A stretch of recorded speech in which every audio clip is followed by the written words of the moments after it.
فَإِذَا قَرَأْتَ الْقُرْآنَ فَاسْتَعِذْ بِاللَّهِ مِنَ الشَّيْطَانِ الرَّجِيمِ بسم اللہ الرحمن الرحیم۔ سورۃ البقرہ کی آیت نمبر 19 میں انہی منافقوں کی ایک اور مثال کے طور پر اللہ تعالیٰ ایک آیت عطا فرما رہا ہے۔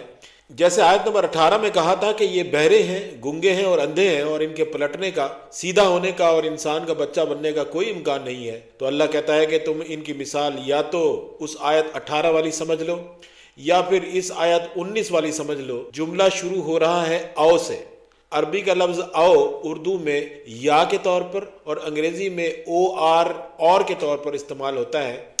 کہ ان کی یا وہ آیت 18 والی مثال ہے یا پھر آیت 19 والی مثال ہے کہ جیسے شدید گھپ اندھیرے میں تیز بارش ہو رہی ہو اور اچانک سے زوردار کڑک کے ساتھ بجلی چمکے، تو دو ہی قسم کے لوگ اس سے شدید گھبراہٹ ظاہر کرتے ہیں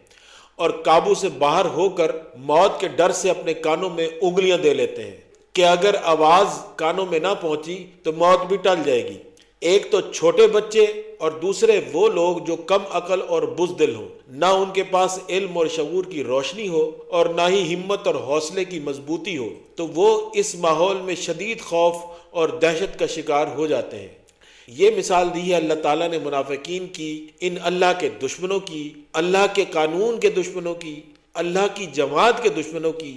اللہ کے دین کے دشمنوں کی۔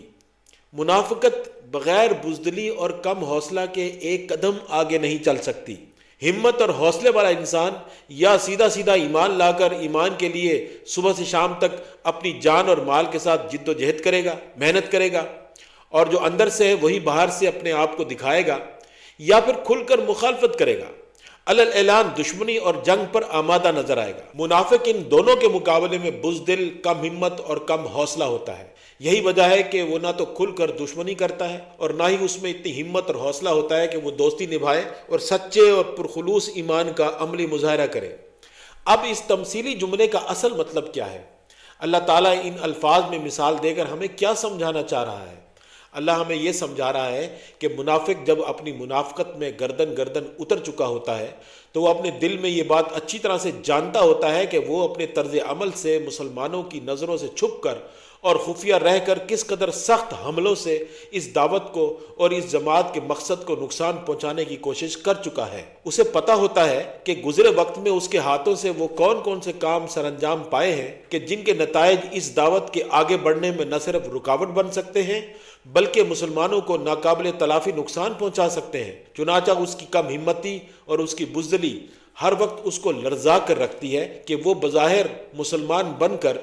مسلمانوں کی اس جماعت کے اندر بالکل گھر کر ان کے ساتھ رہ تو رہا ہے، لیکن کسی بھی وقت اگر اس کا بھید مسلمانوں پر کھل گیا تو اسے تو بھاگنے کا بھی موقع نہیں ملے گا، اس کی تو نسلیں بھی معدوم ہو جائیں گی۔ اس کیفیت میں اگر کوئی شخص آ کر اسے صرف اتنا کہے کہ مسلمانوں کا فلانا با اثر شخص یا کوئی طاقتور ہستی آج اسے تلاش کر رہی تھی، تو وہ ساتھ میں یہ بھی کہے کہ